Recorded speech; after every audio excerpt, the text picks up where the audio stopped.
Brought to you by TechnoSpark 20 series smartphones.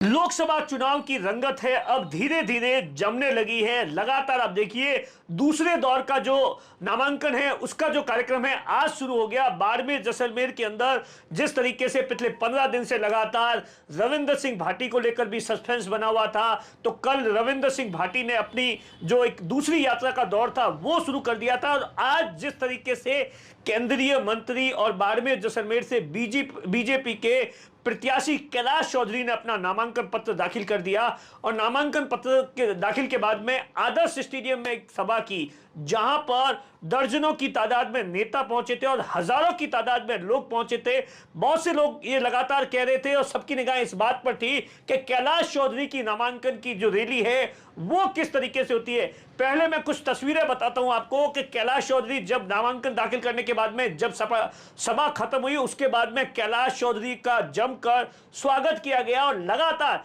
अब देखिए कैलाश चौधरी का जो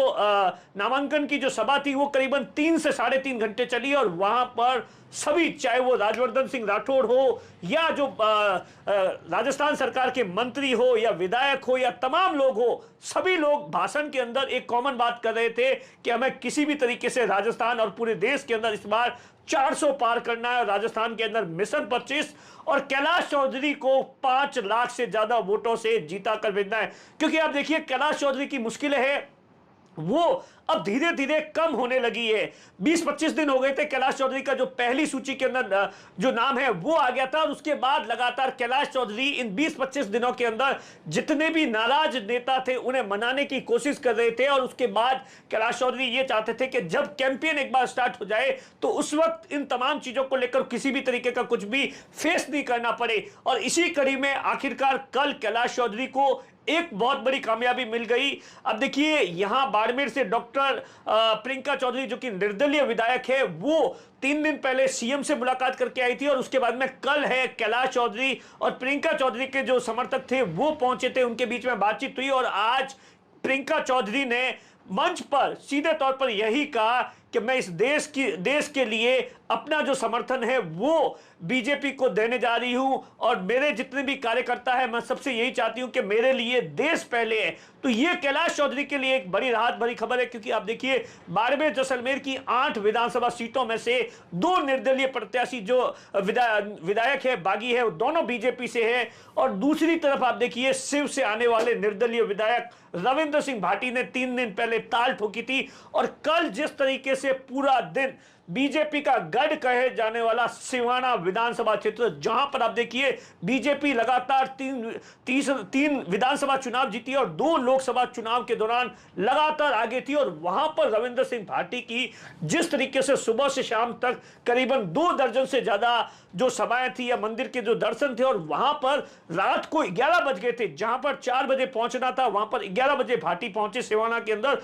और वहां पर हजारों की तादाद में बहुत सारे रविंद्र सिंह भाटी के सोशल मीडिया पर इस समय वीडियो वायरल हो रहे हैं और 11 बजे भी उनका जो स्वागत हुआ वो कहीं ना कहीं अब बीजेपी को भी परेशान कर रहा है। बीजेपी से हल्के में नहीं लड़ी, क्योंकि जो राजनीतिक जानकार है वो मानते हैं कि अगर रविंद्र सिंह भाटी है चुनाव लड़ते हैं तो उसका सीधे तौर पर नुकसान है वो कैलाश चौधरी को होगा और इसका खामियाजा है वो परिणाम में भी भुगतना पड़ सकता है। और इसीलिए क्योंकि आप देखिए अभी तक बाड़मेर जैसलमेर के अंदर कांग्रेस के प्रत्याशी ने कोई भी चुनावी कैंपेन स्टार्ट नहीं किया, वो लगातार अलग अलग जगहों पर जाकर पहले तो देवदर्शन यात्रा कर रहे हैं और उसके बाद में अलग अलग विधानसभा क्षेत्रों में जाकर जो विधानसभा के जो कांग्रेस के कार्यकर्ता हैं उनके साथ में सम्मेलन कर रहे हैं कि 3 तारीख को जो बाड़मेर के अंदर उमेदवार बेनीवाल है वो अपना नामांकन पत्र दाखिल करेंगे, उसमें एक बड़ी भीड़ करना चाहते हैं, उस भीड़ के जरिए मैसेज देना चाहते हैं और वहीं से चुनावी कैंपेन की है वो शुरुआत करने वाले हैं। 4 तारीख को रविंद्र सिंह भाटी है वो अपना नामांकन पत्र दाखिल करेंगे। हमने ये कोशिश भी की। अब देखिए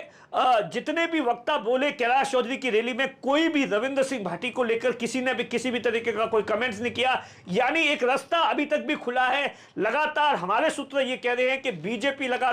बीजेपी के जो सेंट्रल लीडरशिप है वो लगातार कोशिश कर रहे हैं किसी भी तरीके से भाटी को बिठा दिया जाए ताकि मिशन 25 के अंदर किसी भी तरीके का कोई रोड़ा ना हो, क्योंकि जो लगातार बीजेपी के बड़े नेता हैं उनके पास में भी इस तरीके का फीडबैक है कि जहां जहां भाटी जा रहे हैं वहां पर जो मुख्य पार्टी का जो टारगेट है वो कहीं ना कहीं बीजेपी का वोट बैंक है, अगर वो शिफ्ट हो जाता है, जैसे कि रैलियों के अंदर, पार्टी की रैलियों के अंदर भीड़ आ जाती है और वो अगर ये वोट में कन्वर्ट हो गई, तो यकीन मानिए बाड़मेर जैसलमेर के जो चुनावी परिणाम होंगे वो बेहद चौंका देने वाले होंगे। बहुत से लोगों का यह भी मानना है कि अगर भाटी चुनाव लड़ते हैं, कैलाश चौधरी चुनाव लड़ते हैं, उम्मीदवार राम बेनीवाल, तो कहीं ना कहीं इस बात का बेनिफिट है वो कांग्रेस को हो सकता है, उम्मीदवार राम बेनीवाल को हो सकता है। और आज से कैलाश चौधरी ने अपना कैंपेन है वो विधिवत रूप से शुरुआत कर दिया है। अब अगले 3-4 दिन के अंदर क्या कुछ तस्वीरें होती है, किस तरीके के समीकरण बनते हैं, रविंद्र सिंह भाटी को लेकर बीजेपी किस तरीके की रणनीति बनाती है, इन तमाम चीजों पर हमारी नजर रहेगी। नमस्कार।